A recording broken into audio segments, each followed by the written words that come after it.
Le Bas-Saint-Laurent, c'est plus de 200 000 habitants dans 114 municipalités et l'une des régions les plus pittoresques du Québec. Mais c'est aussi un des endroits où le plus de services de proximité ferment leurs portes annuellement dans la province.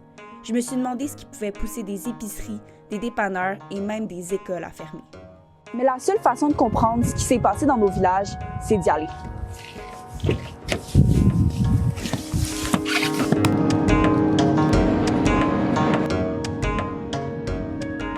À Saint-André-de-Kamouraska, la résidence pour personnes âgées Desjardins est centrale au village. Il n'y a pas de meilleur endroit pour trouver les gens qui ont connu le village à ses débuts. Hey, oui, je me rappelle à Saint-Alexandre, quand on s'est mariés, il y avait de tout. Il y avait un médecin, il y avait une bijouterie, il y avait des magasins de coupons. Il y avait de tout, là. Là, c'est plus rien, là. Comme à Saint-André, il n'y a plus rien, absolument plus rien. Puis à Saint-André, quand j'étais ici, il y en avait là, des choses, des petits commerces. On s'en allait à l'école, là, puis là, on s'achetait des livres, des cahiers. Puis...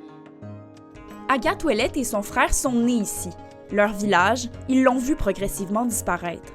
Ils vivent dans les résidences Desjardins depuis plusieurs années. Des écoles ferment, des bâtisses de personnes âgées, il y en a qui ferment. Tout s'ensuit, ça ferme un après l'autre. Comme la bâtisse ici, dans 10 ans, elle va-t-elle être ouverte encore? On ne sait pas. À mon idée, c'est plus renfermé. Le monde reste plus chacun chez eux. Il n'y en a pas beaucoup qui sortent comme nous autres. S'ils sont difficiles à trouver, il y a quand même des jeunes qui vivent dans le village. Un peu plus loin, sur la même rue que la résidence pour personnes âgées, on retrouve la boutique Vic-Rear.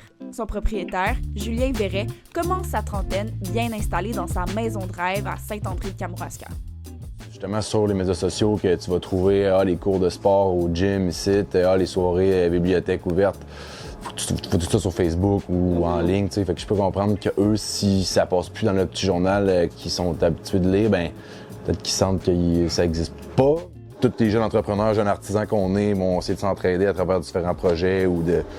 Si t'as un ami qui a le restaurant, tout le monde se retrouve là à venir manger. Après ça, ils ont un projet, ben on va essayer de travailler ensemble. Même chose. Il est rendu tard à Saint-André-de-Kamouraska, mais il y a encore de l'action. Les conseillers municipaux et le maire se rencontrent pour leur conseil municipal mensuel.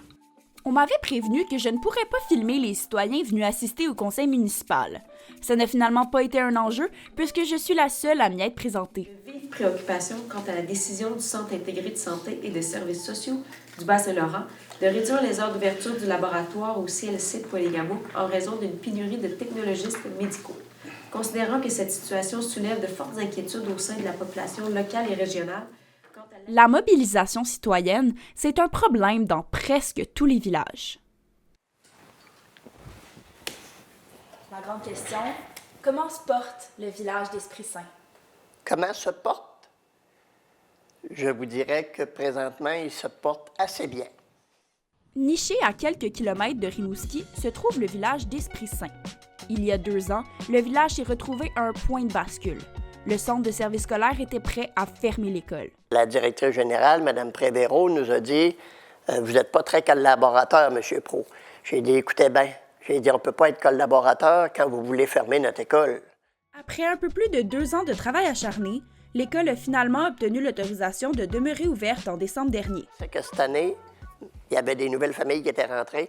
On était rendu à 21 au lieu de 18, 24 pour l'année prochaine au lieu de 15, 26 au lieu de 12 la 3e année et 26 au lieu de 18 dans la 4e année.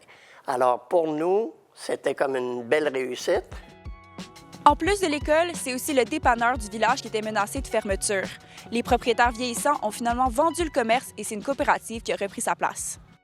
On a des menus du jour, le midi, puis tout ça. Fait que, tu sais, c'est important que le monde puisse venir, là, tu sais, parce que quand t'as pas de commerce, là, dans un village, c'est un village vide.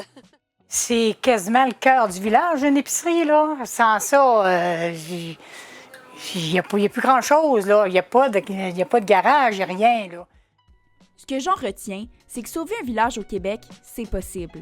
Mais ça prend du temps, de l'argent, de l'énergie et surtout, beaucoup de motivation.